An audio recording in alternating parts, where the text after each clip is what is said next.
তেল উৎপাদনে কাঠের ঘানির প্রচলন সেই প্রাচীনকাল থেকে, তবে সময়ের সাথে সাথে এখন অনেকটাই বিলুপ্ত কাঠের ঘানি।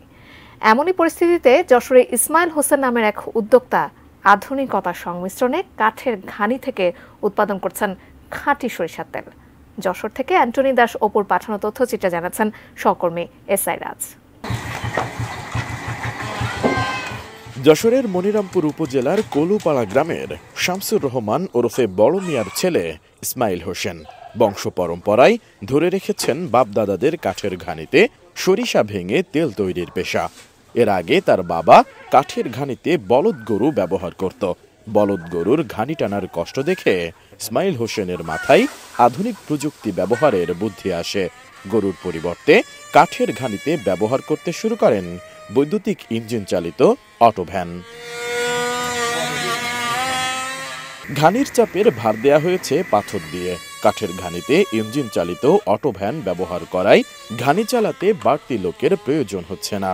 ব্যাটারি, মোটর ও 3 চাকার সাহায্যে আপনা আপনি ঘানি ঘুরছে। ফলে সহজেই ঘানি থেকে খাঁটি সরিষার তেল উৎপাদন করেন ইসমাইল হোসেন। আমি দেখছি আমার বাপ বা দাদারা বাপের আমল থেকে গরু দিয়ে ঘান চালাতো। গরুর যে কি কষ্ট, এই কষ্ট আসলে এটা আমার দ্বারা সম্ভব না। তখন আমি ভাবলাম যে কিভাবে এর থেকে ভালোভাবে কিছু করা যায় কিনা। ভ্যান টাইনে নিয়ে এসে ঘুরাই দেখলাম হবে। তখন আমি ডিজিটালভাবে এই যন্ত্রটা বানায় এটা দিয়ে ঘোরাচ্ছি, খুব ভালো হচ্ছে। সকালবেলা জুড়ি আর আমি যদি ইচ্ছা করি সন্ধ্যা পর্যন্ত চালাবো, চলবে। প্রতিদিন 16 থেকে 22 কেজি সরিষা দিয়ে 6 থেকে 10 লিটার তেল উৎপাদন করেন ইসমাইল হোসেন। উৎপাদিত খাঁটি সরিষার তেল বাড়ি থেকে বিক্রির পাশাপাশি নিজের দোকানেও বিক্রি করেন তিনি। এর ভিতরে 8 কেজি সরিষা দিচ্ছি আমি। এই 8 কেজি সরিষা আমার 2-2.5 ঘন্টা 3 ঘন্টা লাগবে। আমি আবার দেবো, আবার উঠাবো, আবার দেবো। এভাবে দেখা যাচ্ছে আমি 20-22 কেজি সরিষা প্রতিদিন ইচ্ছা করলে বানাতে পারি। এতে 8 লিটার অথবা 9 লিটার এরকম পরিমাণ। হ্যাঁ, এই খাঁটি তেলটা আমার বাড়ি থেকে লোকজন এসে নিয়ে যায়। প্লাস দূর দূরান্তের লোকজন যারা জানে যে ওইখানে একটা কাঠের ঘান আছে, তারাও আসে। বাজারে আমার বাবার একটা দোকান আছে, সেখানে আমি বসি, সেখান থেকেও বিক্রি হয়। তবে এই তেলটা আসলে যারা ব্যবহার করেছে তারা আবার ফিরে আসবে, কেননা এর তেলের একটা গুণই আলাদা।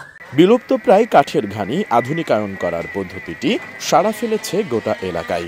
হারিয়ে যাওয়া ঐতিহ্যের এমন আধুনিকায়নের সংমিশ্রণ দেখে প্রশংসা করছেন এলাকাবাসী। কোনো মানুষের সাহায্য ছাড়াই একটা ইঞ্জিন চালিত ভ্যানের সাহায্যে যে সরিষার তেল, নারকেলের তেল ভাঙানো হচ্ছে, যেটা আসলে দেখে আমার খুবই ভালো লেগেছে এবং এ থেকে মানুষ অনেক সেবা পাচ্ছে বলে আমরা জেনেছি। এবং এখান থেকে যে তেলটা উৎপাদন হচ্ছে সেটা এবং খাঁটি সরিষার তেল।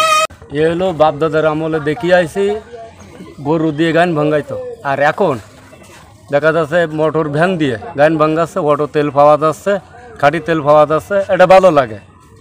আর এখন ওই অটো ভ্যানে বসা লাগে না, অটোমেটিক চলতেছে। এই প্রযুক্তিতে সাশ্রয়ী দেখলাম যে এক জোড়া গরুর দাম এখন মনে করেন 3 লাখ 2.5 লাখ, আর এটা মনে করেন যে 50-60 হাজারের ভিতরে হয়ে যাচ্ছে। এটা সহজ এবং লাভজনক, খাটনিও কম। একবারে মনে করেন কাটা একবারে জুড়ি দিয়ে দিচ্ছে, রানিংয়ে ঘুরতে আছে, আর গরু খেদানো লাগে, লোক থাকা লাগে। ইসমাইল হোসেনের কাঠের ঘানিতে উৎপাদিত খাঁটি সরিষার তেল বিভিন্ন ভর্তায় ব্যবহারে খাবারের স্বাদ বৃদ্ধি পায়, তেমনি শিশুদের শরীরে ব্যবহারে ঠান্ডা কাশি সহ নানা রোগ থেকে মুক্তি মেলার দাবি তার। এসআই রাজ, ডেস্ক রিপোর্ট, ATN নিউজ।